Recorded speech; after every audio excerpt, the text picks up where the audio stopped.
Aling tatlong lipi ang dinala bilang bihag noong panahon ni Tiglath-Pileser, hari ng Assyria?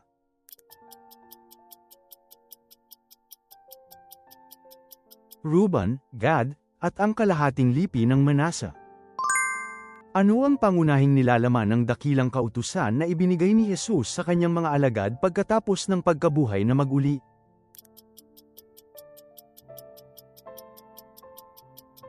Pagpapahayag ng Ebanghelyo. Sa mga awit Kapitulo 23 versikulo 4, dahil nakasama ng Panginoon, ano ang hindi kinatatakutan?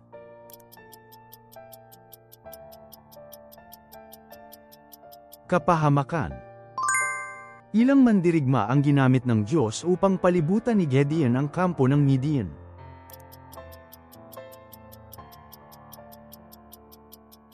Tatlundaang mandirigma. Sino ang sumulat ng mga sulat sa mga taga-Korinto?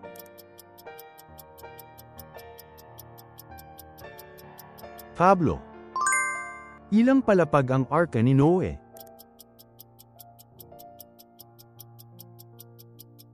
Tatlong palapag. Sino ang inilalarawan bilang ang ilaw sa simula ng Ebanghelyo ni Juan?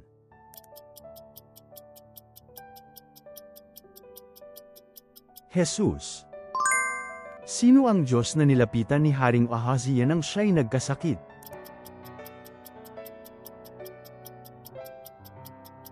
Baal-zebub. Sino ang disipulo ni Juan Bautista na nakilala ni Pablo sa kanyang paglalakbay at kilala sa Biblia?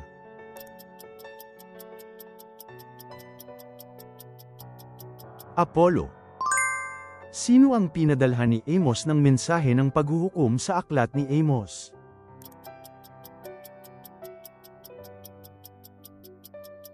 Israel. Anong araw ng linggo inilibing ang katawan ni Jesus?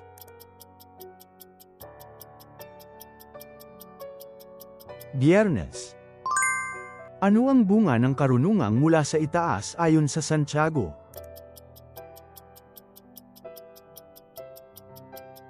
Bunga ng katwiran. Sino ang humikayat kay Jesus na pumunta sa ilang upang siya ay tuksuhin?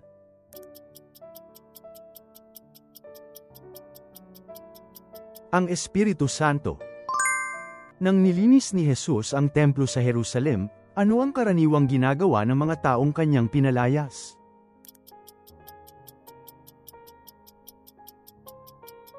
Nagtitinda sa loob ng templo.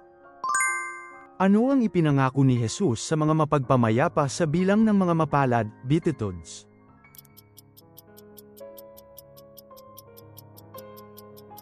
Matatawag silang mga anak ng Diyos. Saang araw ng paglikha nilikha ng Diyos ang araw, buwan at mga bituin?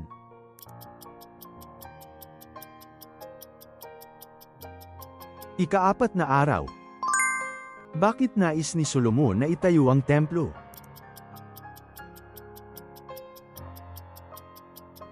Para sa pangalan ng Panginoon. Gaano katagal inabot mula nang magsimula sila hanggang dumating sina Abraham at Isaac sa bundok Moriah?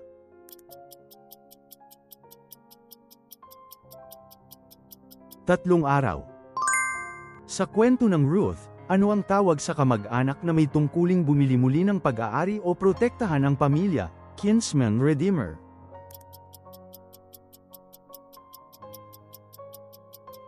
Manunubos ng angkan, Kinsman Redeemer.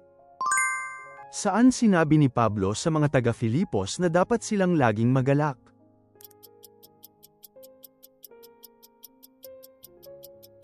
Sa Panginoon.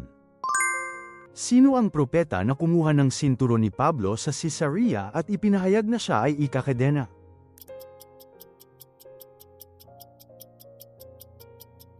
Agabo.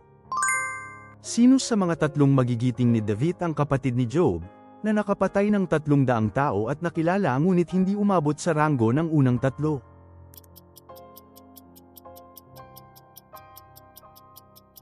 Abasai. Bakit pinayagan ni Zedekiah na ikulong si Jeremias sa dama ng piyansa?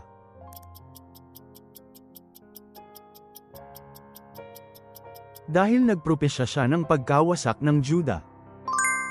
Ano ang bagong pangalan ng Jerusalem na binanggit sa aklat ni Ezekiel?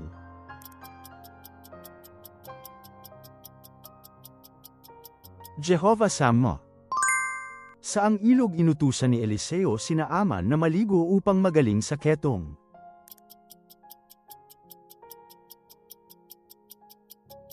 Ilog Jordan. Saang bayan nanirahan si Jesus nang bumalik sila mula sa Ehipto?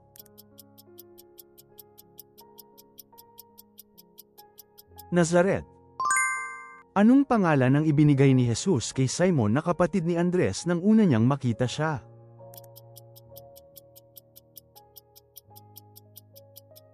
Kepa, Pedro. Sa parabola ng mabuting Samaritano, sino ang unang dumaan at hindi tumulong sa biktima?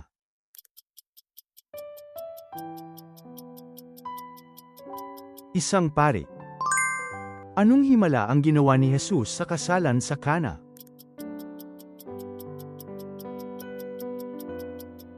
Ginawang alak ng tubig. Sino ang unang binigyan ni David ng payo tungkol sa paglilipat ng kaban nang siya ay naging hari kasunod ni Saul?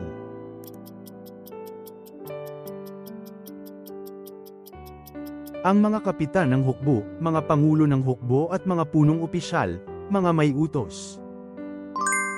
Sa bundok Horeb, paano naramdaman ni Elias ang presensya ng Diyos?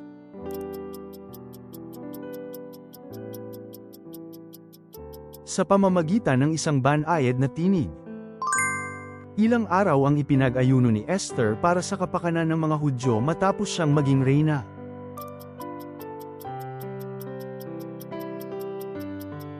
Tatlong araw. Bakit pinatamaan ng bato si Esteban hanggang mamatay?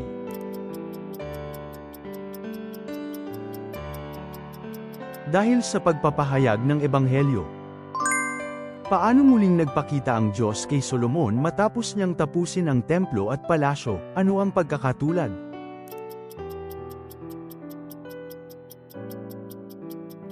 Nagpakita muli gaya ng ginawa niya sa Gibeon.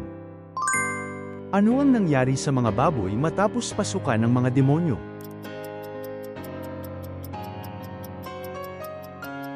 Nalunod at namatay sa dagat. Ilang tao ang napatay ni Samson nang siya ay sumabog at sabay sumama sa kanya sa templong mga Filisteo.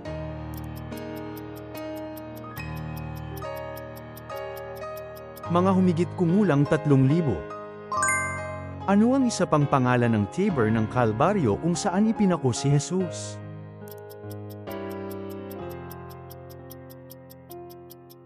Lugar ng bungo. Sino ang inutusan ni Moises na pumili ng mga tao para lumaban sa Amalek?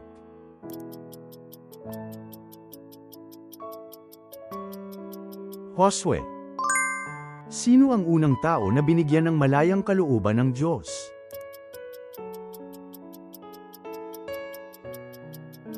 Adan. Ano ang pangalan ng lambak kung saan nagwagi si David laban sa hukbo ng mga Filisteo?